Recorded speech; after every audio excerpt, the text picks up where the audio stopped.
Hello everyone, over here is the Opel Frontera, and this is a very interesting moment because this has to be one of the first time in a very long time Opel has revived something that went extinct a long time ago. The first generation Opel Frontera was basically a rebadged Isuzu Rodeo. Now those were the days when Opel was owned by General Motors, and at that time, Isuzu had a lot going on with General Motors. Now, the equation has changed completely. I don't know what's really going on between Isuzu and General Motors, but Opel is no longer associated with General Motors. And if I'm going to be honest, I kind of miss those days because right now with Stellantis happening, it seems like now we're going to see a Jeep with wheels of a Citroen and interiors of a Peugeot. Whereas for this Opel Frontera, the first thing I noticed was that the side looks like that of a Citroen Cross, C5 Cross or C4 Cross. I don't even know their names because they all look so alike each other, guys. Now, before we go further with this review, if you haven't subscribed, push the subscribe button, push the like button, and stay tuned till the end of this video because I am going to be covering the exterior, the interior, and of course throughout the video I will be expressing my point of view of the Opel Frontera and what I think of it, the aspects I like about it. The entrance is huge, it is amazing, and the aspects that I find questionable. Nice try everyone, but we all figured this is a Peugeot in disguise.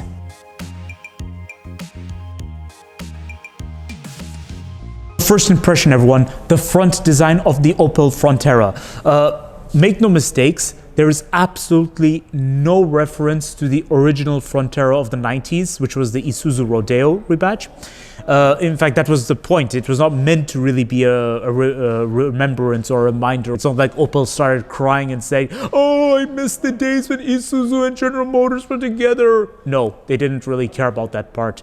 They cared about, I don't know, competing against the Toyota Corolla Cross and the Volkswagen T-Roc. And my reaction to that is, good luck trying, because here's what's happening. The front is like that of an Opel Manta, which is great. They did a good thing. But I get the feeling they're repeating the same thing for every Opel model just for the sake of it. The grille is over here. This is just there for the decoration. This Opel badge has changed a lot. And this over here is a fake vent. It's not really an air vent. It's just there for the decoration. And then towards the side, it does visually look a bit like a Citroen, especially with the way they've designed this whole area.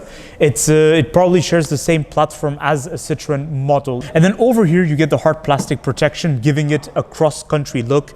These wheels, they look quite nice. Now, this particular Opel Frontera costs 33,000 euros. Now, this is average for its segment, competing against the likes of the Toyota Corolla Cross or the Volkswagen T-Roc. And then, of course, we have other competitors like the Hyundai Bayon. Already, I see you get this nice body paint over here. It's a duotone paint, so red paint here, and the roof in black.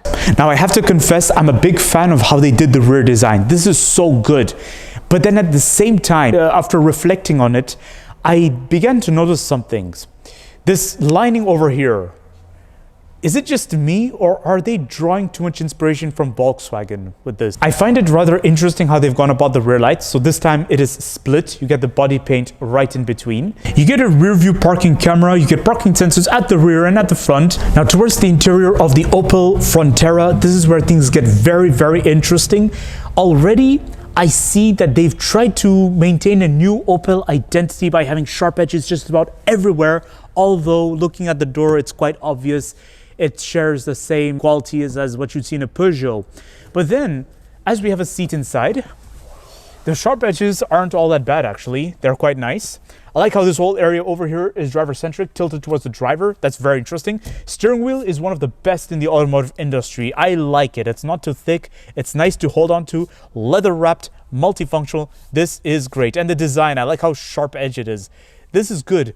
I have to get used to this new Opel badge because putting it like this in this position, it kind of reminds me of Buick. Stellantis, what have you guys done? This is cute though. I have to confess, this is cute. The driver's door is pleasantly light. This is nice. And I quite like this trim over here on the door. This is cool, but it's something I have to get used to now because there's something very, very different. Like the quality of the material they used, it kind of reminds me of the material Opel used to always have in the 2000s. And this brings a bit of nostalgia. It's quite nice. I like it. You get a heated steering wheel, detailed climate control, heated front seats. This is great. The infotainment system is very rectangular, so it's something I have to get used to. But the fact that they positioned it up there is good, so that it makes it easy for the driver to read whilst looking at the road ahead. And then the window gets a defroster in the winter, so this is great. This is convenient. I don't have to waste my half an hour scraping the ice off the window. I can just 5 minutes, all ice vanishes. This is a very convenient feature. I love it. Now, there's just something I have to get used to about this interior. This design over here with the air vents, it kind of reminds me of the air vents we used to have in the Opel Astras back in the days. This is, we're talking very late 2000s, everyone. The Opel Astra of the 2000s, they had the exact similar air vent designs, rectangular and everything. But there's just something about this interior I have to get used to in the sense Stellantis does a lot of mishmash in the sense I will see parts that come straight from a Peugeot or quality that's straight from something like Alfa Romeo. So when looking at this interior, it's obvious to me that this is Stellantis influenced or Peugeot influenced. The seat is quite nice. I like it. So fabric seats with detailed stitching and those decorations. That is cute, everyone. That is very cute. Now I can adjust the steering wheel up, down, out and in, but just one thing that should be noted is that this is the inmost setting. So for a second I thought I could only move it up and down. Now it is time to approach the rear seats of the Opel Frontera. First thing to notice is the entrance is huge. It is amazing. It's as big as what you'd have on a Maybach. But let's wonder, is the seating like a Maybach? Let's find out. The answer is yes, it's just as good as a Maybach. In the context, I get a lot of leg room, a lot of knee room, a lot of headroom. This is my dream come true. But I think I spoke too soon. I was actually just joking at some parts because the legroom is good, but just watch out that the railing for the front seat passenger and the driver's seat does get in the way. So just make sure not to touch the railing too much. The floor in the middle is flat. That's amazing, but there's no armrest over here. That should not be a big issue. You get a backseat pocket. You get charging ports over here and the 12-volt socket down there. Just one thing to note though. The door has a big prominent amount of plastic over there. The door bin though is good, and I like how you get this touch of fabric onto the door. So here's my conclusion of the Opel Frontera.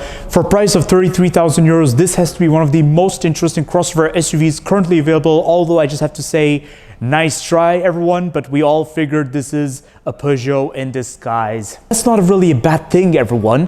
Opel is still going places. At the very least, Opel is still around, and they were known for a very long time to build budget vehicles that were affordable and that were just A to B machines. These days, they at least do have some style, and I'm not gonna lie, I actually like the Opel Corsa. It does look nice.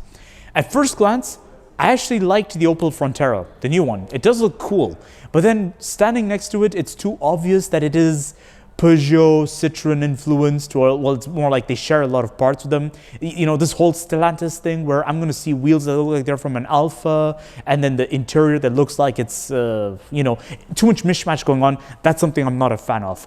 But then, on the other side of the scale, when it comes to affordability and you just need an A to B machine that's stylish, you know, something that looks interesting from certain angles and that does have certain appeals, this could be the car for you.